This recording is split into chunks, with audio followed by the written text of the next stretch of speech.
देखिए, बरेली में हालात पर कंट्रोल कर लिया गया है। 3 से 5 2 घंटे बवाल चला। उसके बाद से वो पूरी तरह स्थिति को नियंत्रण में किया गया है। अतिरिक्त फोर्स लगे हैं, सैनिक बल लगे हैं और लखनऊ से भी लगातार निगरानी हो रही है। लेकिन हम लोगों ने लब जिहाद सुना था, ये लब मोहम्मद, लब महादेव अब नया आया है और अब इसका स्वरूप पहला बरेली में हम लोगों ने देखा है। इससे पहले तो निकला जुलूस चला गया, शांति से कुछ बात आई, कुछ चली गई। लेकिन इस जुलूस का आवाहन करने वाले तौकीर रजा मौके से फरार हो गए। वो मौके पे नहीं आए और उनके न पहुंचने की वजह से ही लोगों में आक्रोश फैला और वहां पर आगजनी, तोड़फोड़ और बवाल हुआ और पुलिस ने लाठीचार्ज किया, आंसू गैस के गोले छोड़े।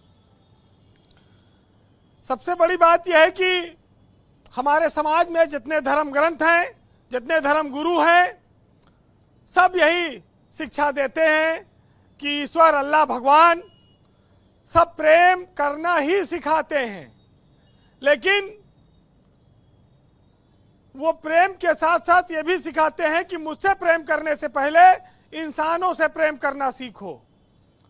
और धर्म के आधार पर, जात के आधार पर भेदभाव, लड़ाई, मारकाट, इसकी अनुमति कोई भी धर्म नहीं देता है।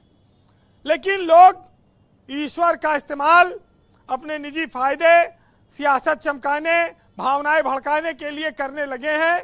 उसी का ये प्रकटीकरण है, उसी का ये नतीजा है बरेली की जो घटना हुई है। ब्रजेश जी, आज जिस दौर में हम लोग हैं, वहां पर धर्म के नाम पर तो हजारों लोग लड़ने के लिए आ जाते हैं, लेकिन धर्म के बताए हुए रास्ते पर चलने के लिए लोग तैयार नहीं हैं। और उसका जो आपने देखा, आई लव मोहम्मद, हमारे यहाँ भी देवी देवता, भगवान, इनकी तस्वीरें कभी जमीन में नहीं फेंकी जाती, इनका नाम लिख के कभी जमीन में नहीं फेंका जाता। तमाम पूजा पाठ के आयोजन होते हैं, फिर उनका विसर्जन होता है और वो नदी में और बड़े बड़े जलाशयों में उनको हम लोग तर्पण कर देते हैं। इसी तरह से मुस्लिम धर्म में भी है कि अगर उनके पैगंबर का, मोहम्मद साहब का नाम सड़क पर तख्तियों में लिपटा कैसे फेंका जाएगा, तो स्वाभाविक है कि जिन लोगों ने पाप किया है उनको अगर यहाँ नहीं सजा मिली, आगे सजा मिलेगी। ये लोग इंसानियत का नुकसान कर रहे हैं, नौजवानों को बर्बाद कर रहे हैं और प्रदेश का भी नुकसान कर रहे हैं और इन लोगों ने आज वही किया। लेकिन बड़ी हैरत की बात है कि ना तो यहाँ पर हेट स्पीच देने वाले 2 बड़े नेता आए हैं, एक बाहर से आते हैं, एक यहाँ बरेली मौजूद हैं। इनके ऊपर आज तक कोई कार्रवाई नहीं हुई। पता नहीं क्या है। जिस देश में कई सौ सालों से गंगा जमुनी तहजीब का नारा दिया जाता रहा हो जी, अकबर के 9 रत्नों में से एक थे अब्दुल रहीम खान खाना। वो मुसलमान होते हुए भी कृष्ण के बहुत बड़े भक्त थे और तुलसीदास के समकालीन थे। वो अपनी कमाई का बहुत बड़ा हिस्सा दान कर देते थे। और जिस देश में उच्च कोट का आदर्श हमारे साहित्यकारों ने, मनीषियों ने, धर्म गुरुओं ने प्रस्तुत किया हो, तुलसीदास जी ने एक बार अब्दुल रहीम खान खाना को पत्र भेजा और उनसे पूछा था कि ऐसी देनी देन जू कित सीखे हो सैन, और जो जो कर ऊंचे करो त्यों त्यों नीचे नैन। तुम जब लोगों को दान देते हो तो अपनी आंखें झुका क्यों लेते हो? दान हाथ बढ़ा के देते हो लेकिन नजरें नहीं मिलाते हो, नजरें नीची रखते हो। ऐसी देनी तुमने रहीम कहाँ से सीखी है? तो रहीम दास जी का जवाब था तुलसीदास जी के पत्र पर कि देनहार कोई और है, देवत है दिन रैन, और लोग भरम मुझ पे करें तासो नीचे नैन।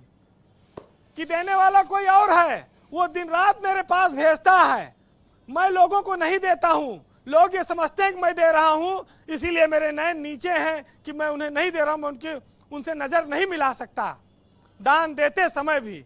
और यहाँ तो वीरेंद्र जी, आप ये मानते हैं कि जो कुछ भी हुआ वो नबी की शान में ये गुस्ताखी मानी जाए कि जिस तरह गलत तरीके से उनके नामों का उद्धरण और जिस तरह के उनके पोस्टर्स वगैरह लेकर ये लोग निकले, कितना गलत संदेश गया इस घटना का? जी, धर्म के नाम पर इन लोगों ने सिर्फ और सिर्फ नौजवानों का, नाबालिग बच्चों का आज बहुत बड़ा शोषण किया है और ईश्वर अल्लाह के सामने जो गुस्ताखी की है उसका तो खामियाजा बहुत बड़ी धर्म के गुस्ताखी लोग है। देंगे। लेकिन ये पुलिस भी कुछ करे, खाली नाबालिगों पे न करे। सरकार जिसने बुलाया था फरार हो गया मौके से, उस पर भी करे, क्योंकि इसकी जरूरत है। जी वीरेंद्र जी, कंक्लूड करें प्लीज। जी, वो अपनी जिम्मेदारी से भागने ना पाए, ये ध्यान रखना होगा। वैसे हम लोग चाहे जितने धर्मों में मानने वाले हो, बटे हो, लेकिन एक बार किसी ने ऊपर वाले से पूछा था कि गॉड, अल्लाह, ईश्वर, वाहेगुरु, इन सब में क्या अंतर है? तो एक जवाब आया था कि वही अंतर है जो माम, अम्मी, माँ और बेबे में होता है, बस उतना अंतर है। जी वीरेंद्र जी, नाम अलग अलग है, चाहे जैसे पुकारिए। जी, फिलहाल सुनिएगा कि मंदिर मस्जिद एक हैं, कहीं झुका लो माथ, और ईश्वर अल्लाह एक है, फिर क्यों यह कोहराम। दोनों में अंतर नहीं, खुदा कहो या राम। और जी, मंदिर मस्जिद एक हैं, कहीं झुका लो माथ, गाली देंगे लोग पर वह तो होगा साथ। ईश्वर अल्लाह एक है, क्यों यह है कोहराम।